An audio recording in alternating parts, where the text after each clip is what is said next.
Bonjour et bienvenue à tous pour ce premier duel du Gladiator Front Coliseum. Après en avoir parlé partout sur les réseaux sociaux pendant plusieurs mois, après avoir réuni une team de 8 gladiateurs téméraires qui vont s'affronter pendant ce tournoi, je suis plus qu'heureux aujourd'hui de vous présenter ce premier combat qui s'annonce de toute beauté. Nos premiers candidats aujourd'hui sont Quentin et Joseph. Je les ai déjà présentés dans un épisode précédent, mais pour faire simple, Quentin a été mon maître de stage puis collègue mentor pendant 2 années en gros, quand Joseph est un collègue de travail avec qui je passe beaucoup de temps en ce moment à parler de sujets geeks et philosophiques, on va dire, de sujets philosophiques. Le travail des gladiateurs consistera à coder en 1 heure la maquette que je vais leur envoyer tout de suite, et l'évaluation se fera sur 3 points. La ressemblance avec la maquette que je leur ai envoyée, la qualité du code, et le troisième, bien entendu, la rapidité d'exécution. Mais à mon avis, vu la taille de l'épreuve, je suis prêt à parier qu'absolument aucun des deux n'arrivera jusqu'au bout au terme de ces 1 heure. Et si l'un d'entre eux y arrive, je suis même prêt à couper l'intégralité des cheveux jaunes de ce crâne. Autant vous dire que je suis sûr de moi. Et maintenant, sans plus attendre, découvrons ensemble ce qu'ils doivent coder. Ce présentateur hystérique a oublié de présenter un point particulier qui est bien entendu la contrainte de programmation. C'est que la contrainte, il s'agit d'abord de créer tout le HTML avant de tâter le CSS. Ah, j'aime bien. J'ai tenu à mettre cette règle en place pour le premier épisode pour que vous puissiez comprendre qu'en développement front, on a d'abord le HTML qui représente les fondations de votre page, les murs en quelque sorte. Et de l'autre côté, le CSS qui lui vise à décorer tout ça. Donc la peinture si on s'en tient à l'analogie de la maison. Dans la vraie vie, moi je fais ça quand même. Je Ah commence oui, par non, le mais HTML. Mais après, je reviens dessus. Parce que je me suis trompé. Voilà. Et bien là, ça part direct. Oh le filou. Voilà. Cette contrainte impose une concentration énorme dans cette première étape car le moindre oubli peut être fatal pour le résultat final. Par rapport à la manière de faire, les développeurs ont tendance à écrire la structure HTML dans l'ordre logique de lecture de la page, du haut vers le bas et de gauche à droite. C'est pour ça que Quentin, comme Joseph, commence par le header. Le header, on le rappelle, c'est le menu, c'est le logo et c'est le menu burger, là, le petit truc sur lequel vous cliquez pour faire apparaître le menu.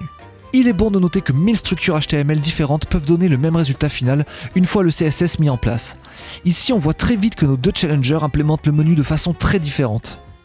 Pour ce header, je pense que la structure HTML de Quentin est plus flexible que celle de Joseph, qui risque de galérer un peu à placer ses éléments.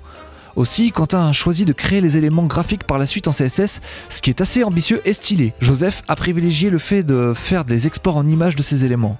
Moins élégant, mais très fonctionnel aussi. On peut saluer l'œil de Joseph qui a constaté la subtilité dans les espacements entre les liens du menu. Le garçon a l'œil, je vous le dis. Mais moi j'ai cru voir que il n'y avait pas le même espacement ici que là, voilà. Waouh, bien vu, alors ça, félicitations. À ce niveau-là, en tout cas, je ne constate pas d'erreur particulière dans leur HTML qui pourrait leur coûter le match. Continuons sur la suite de la page. La suite se passe plutôt bien aussi. Les challengers sont concentrés et les choix proposés des deux côtés sont pertinents.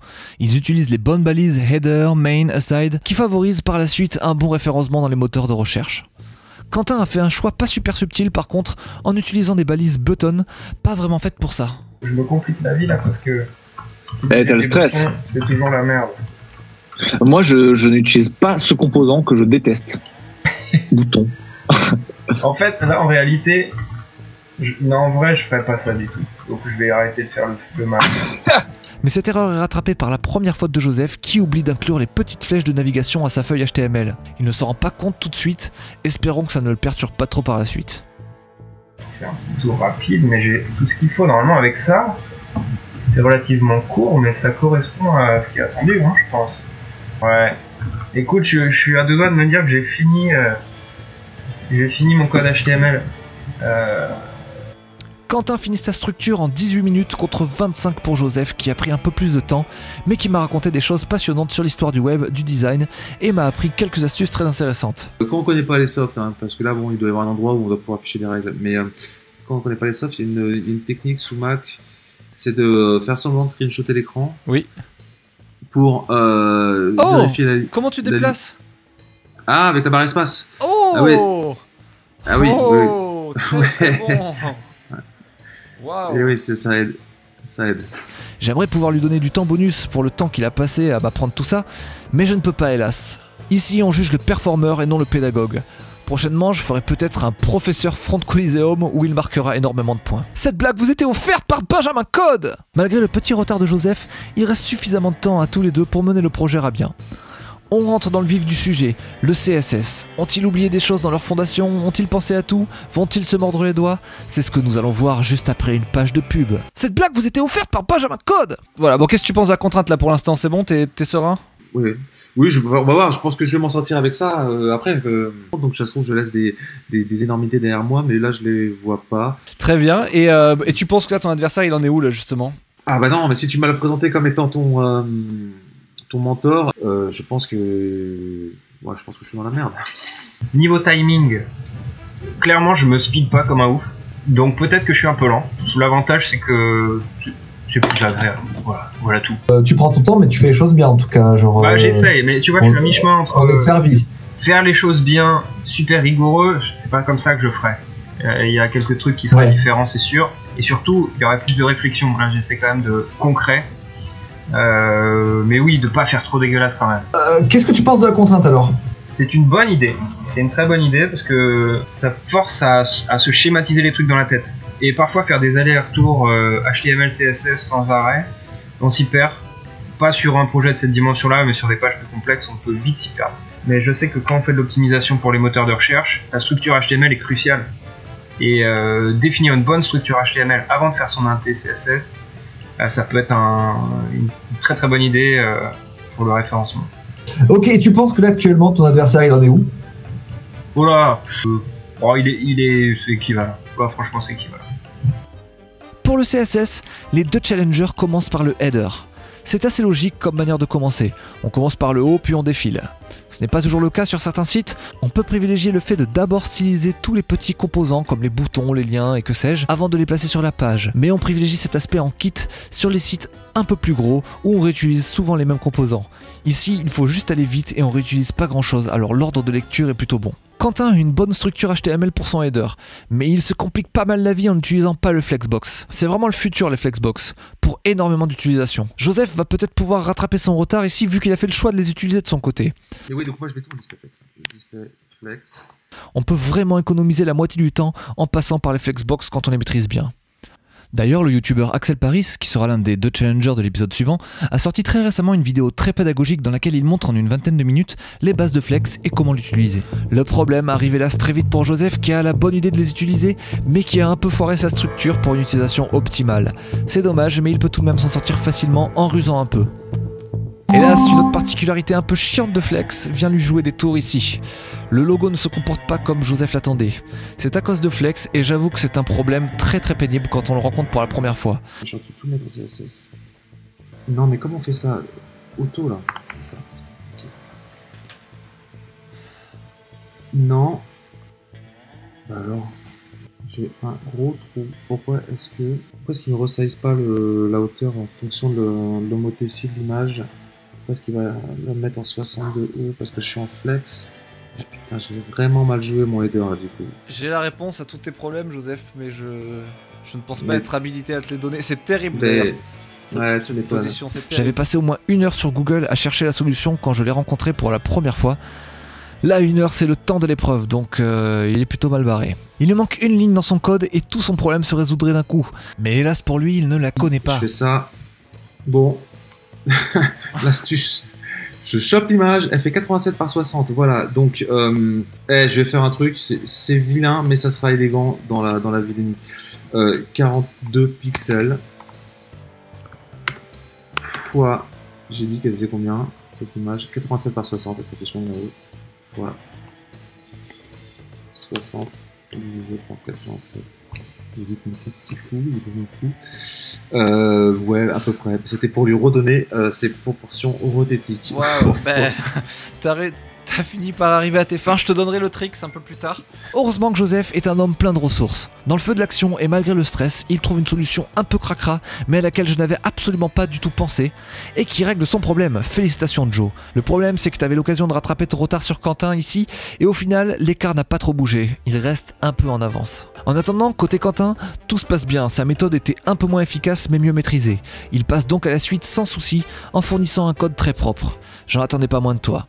Mais dépêchez-vous les gars, le temps file, vous auriez dû être déjà bien plus loin. Il vous reste 20 minutes pour faire tout le reste de la page, c'est très court. Pas infaisable mais court. Tu m'as fait un coup de mousse là. Un coup de stress. Ouais, mais Il me reste un quart d'heure. Ouais, je suis dans la merde. Bon, ok, vas-y, fais le calcul parce que moi, il faut que je me concentre. Le fait d'être aussi évalué sur la qualité du code pousse les deux candidats à faire de belles choses. Mixin pour l'un, variable CSS pour l'autre.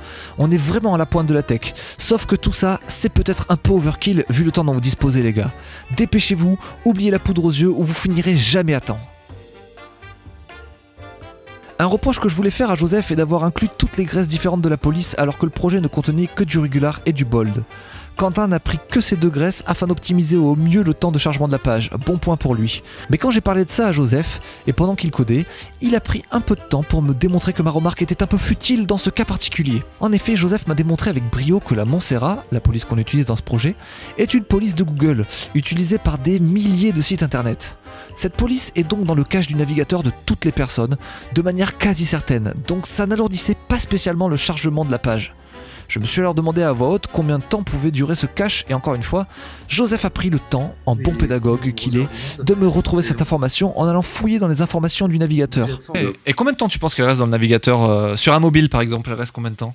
Ah bah, tant que tu fais pas explicitement le... Alors, soit tu m'autorises et on va voir le max age, le max age tu sais, dans le network ici, on peut regarder sur la Montserrat...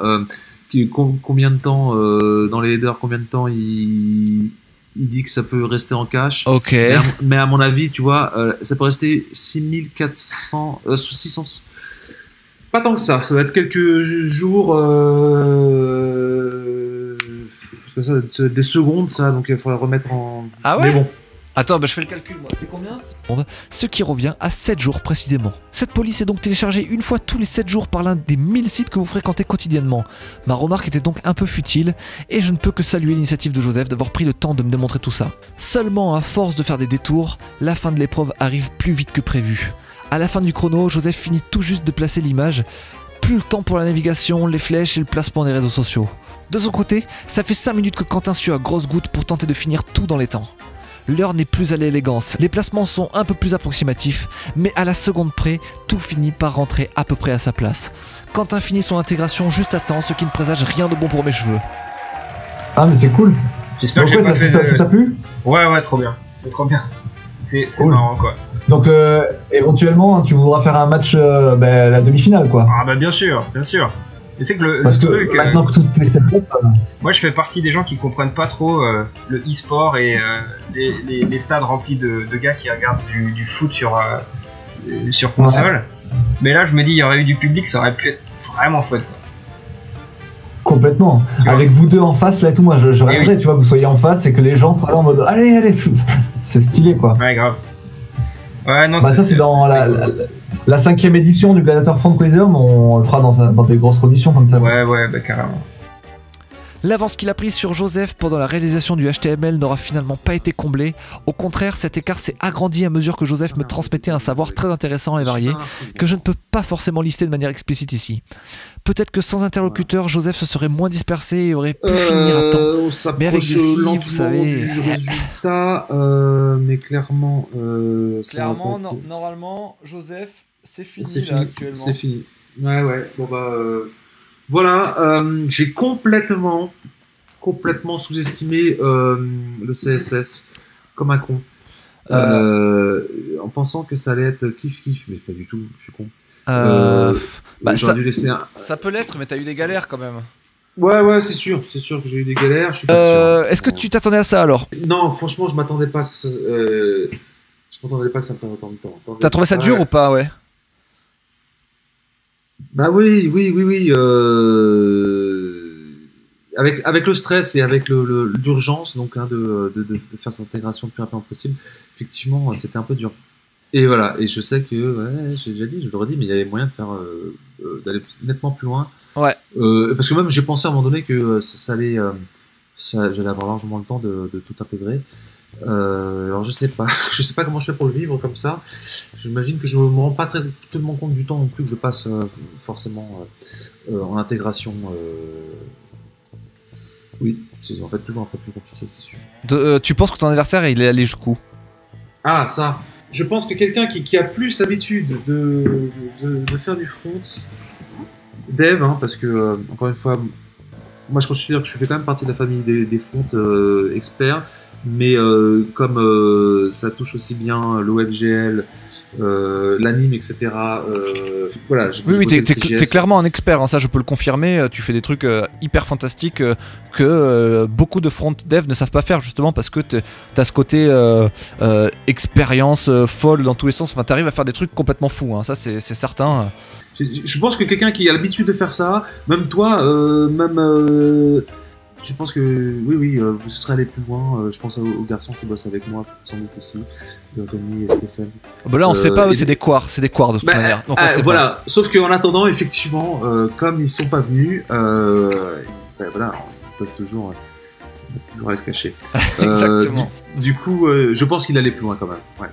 Mais merci beaucoup, en tout cas là, pour ce soir.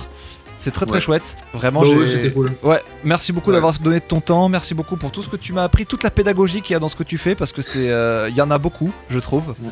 C'est très intéressant. Puis voilà, on se voit très bientôt. Ouais, on se voit bientôt.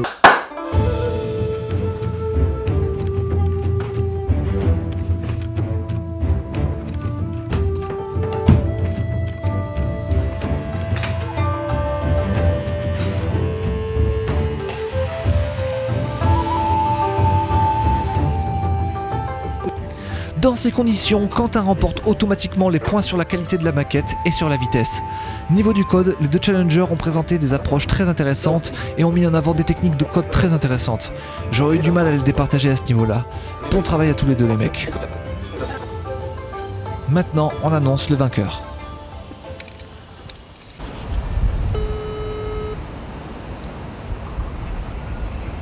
Allô? Allô Chulo? Eh oui! Eh Manito, oui, ça va très bien, je te dérange pas très longtemps, c'est juste pour t'annoncer une très bonne nouvelle. Dis-moi tout. Je viens d'être papa. Oh, c'est pas vrai! Non, c'est pas vrai. C'est pas du tout vrai. Je voulais juste annoncer que tu es le grand gagnant de la première étape de ce Gladiator Front Coliseum. Ah, mais c'est une encore meilleure nouvelle. Je sais pas, je te remercie de te réjouir plus de ça que du fait que je sois papa. Mais c'est pas grave. Non, c'est une bonne nouvelle, c'est cool. Oui, cool. C'est très cool. Tu vas pouvoir aller en deuxième étape. On va pouvoir filmer ça dans de beaucoup meilleures conditions. Et donc, voilà, on va rattraper les erreurs du passé, je pense. Il faut toujours s'améliorer de toute façon. Eh bien, je te remercie beaucoup pour ton attention et puis à très bientôt. Ouais. Et ben à plus. Merci. Ciao.